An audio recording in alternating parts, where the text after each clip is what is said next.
मानवता के लिए आपने क्या किया? मानव जीवन क्या है? गरुड़ पुराण जिसने सुना है, जिसने पढ़ा है और जो भगवान पर भरोसा रखता है, सनातन पर भरोसा रखता है, वह मानव जीवन के बारे में जरूर समझे। जन्म जन्मांतर बीत जाते हैं मानव जीवन पाने के लिए, मानव जीवन में आने के लिए, इस सृष्टि पर, पृथ्वी पर जन्म लेने के लिए, और मानव जीवन को सबसे बड़ा श्रेष्ठ और उत्तम स्थान दिया गया है। उसके बावजूद भी हम मानव जीवन का उपहास उड़ाते हैं, ऐसे कार्य करते हैं जो हमें करने नहीं चाहिए। मन, मस्तिष्क और हमारा जो क्रियाकलाप है, कार्य करने की जो क्षमता है, हम खो बैठते हैं और बुरे कार्यों की ओर सदैव अग्रसर हो रहे हैं और बुरे कार्यों में अपना ध्यान आकर्षित कर रहे हैं। हमें क्या करना चाहिए मानव जीवन को बचाने के लिए? क्या आप सनातन धर्म से जुड़े हुए हैं? क्या आप हिंदू धर्म में जुड़े हुए हैं? तो हमारे हिंदू धर्म को पहचानें, सनातन धर्म को पहचानें। हमारी युवा पीढ़ी दूर होती जा रही है, क्यों? नशे की लत की ओर भाग रही है, क्यों? और क्यों उतावली हो रखी है एक दूसरे को मारने पीटने पर? क्या आपके संस्कार आप पे है नहीं? आपके माँ बाप ने आपको संस्कार नहीं दिए? बिल्कुल दिए हैं। हमें अपने माँ बाप पे और अपने पूर्वजों के संस्कारों को कभी नहीं भूलना चाहिए। सनातन धर्म हम रह रहे हैं, सनातन धर्म के अनुसार हमें कार्य करने चाहिए। हमें स्वावलंबी होना चाहिए, हमें एक दूसरे की मदद करनी चाहिए। हम सदैव एक दूसरे की मदद करते हैं तो जीवन आगे की ओर अग्रसर होता है।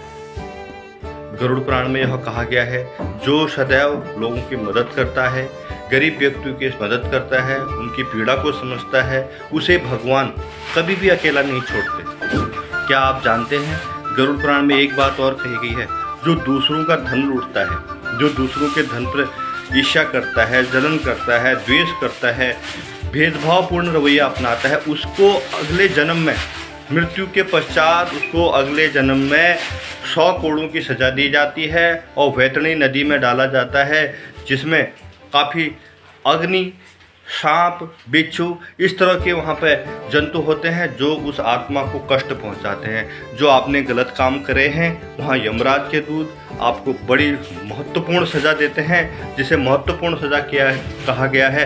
पीटते पीटते आपको प्राणों को लेकर जाया जाता है, फिर आपको भयंकर से भयंकर यातनाएं दी जाती हैं। ऐसा क्यों?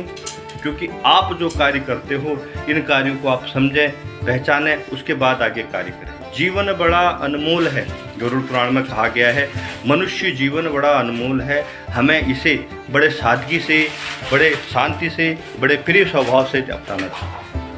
क्योंकि जो जीवन में सदैव अच्छे कार्य करते हैं और जीवन में सदैव एक दूसरे की मदद करते हैं, उसे भगवान, तो चरित्र में हमें सदैव भगवान के बारे में सोचना चाहिए। हमें अच्छे लोगों की संगत में जाना चाहिए, अच्छे लोगों के साथ काम करना चाहिए, अच्छे लोगों को साथ व्यवहार कर अच्छे जीवन की ओर आगे बढ़ना चाहिए। हमें यह कार्य बिल्कुल भी नहीं करने चाहिए जिससे आपको नुकसान हो, जिससे आपके परिवार के लिए, आपके आने वाले समाज के लिए कष्ट शुरू हो जाए। तो भक्ति में जिए, भक्ति की शक्ति के साथ जिए, अच्छे कर्म करें, लोगों के साथ अच्छा व्यवहार करें। गरुड़ पुराण में यह भी कहा गया है, जो दूसरों की मदद करता है, जो व्यक्ति, जो प्राणी दूसरों के हित के बारे में खाली सोचता भर है, दिमाग में ही सोच लिया कि ये ऐसी बात है, इसका तो भला होना चाहिए, व्यक्ति गरीब है, उनके बारे में इतना मन ही मन सोचता है, तो भगवान उसको कष्ट नहीं आने देते। क्योंकि जो दूसरों के बारे में सोचता है, जो दूसरों के दुखों को समझता है, जो दूसरों के दुखों के बारे में उनका निदान करना चाहता है, वह सबसे बड़ा आदमी है संसार में। तो हमें भगवान के बताए गए रास्तों पर चलना है, अच्छे कर्म करने हैं, अच्छी नियति करनी है, और इस मस्तिष्क को, जो हमें भगवान ने इस मस्तिष्क दिया है, इसे कुछ अच्छे विचार लेके आने हैं। इस अच्छे विचारों को हमने गरुड़ पुराण से मेल करना है कि गरुड़ पुराण में क्या क्या बातें लिखी है, मरते वक्त क्या होता है, मरने के बाद हमें क्या मिलना चाहिए, यह सारी बातें गरुड़ पुराण में लिखी है। मैं आपको परस्पर बताते रहता हूँ, और बताने का यह मतलब नहीं कि एक कान से सुनो, एक कान से निकाल दो। पछताना पड़ेगा, बहुत पछतावा होगा। जब आप भगवान पर भरोसा नहीं करेंगे, उनके बताए गए मार्गों पर आप नहीं चलेंगे, तो आपको ज़िंदगी भर जीवन में पछताना पड़ेगा। क्योंकि यह जीवन बड़ा अनमोल और बड़े सलीके से हमें मिला है। इस जीवन को हमें भगवान के श्री चरणों में बिताना है, अच्छे काम करने हैं, अच्छे लोगों के संगत में जाना है। बहुत बहुत धन्यवाद। आपका दिन शुभ हो, मंगलमय हो, सदैव भक्ति की ज्योत जलाते रहें। सनातन धर्म की सदैव जय हो, गौ माता की जय हो, 33 कोटि देवताओं की जय हो। अच्छे नियत कर्म करें बहुत बहुत धन्यवाद, नमस्कार। मैं आपसे लेता हूँ विदा। चैनल को सब्सक्राइब जरूर करें, लाइक करें। बहुत बहुत धन्यवाद, नमस्कार।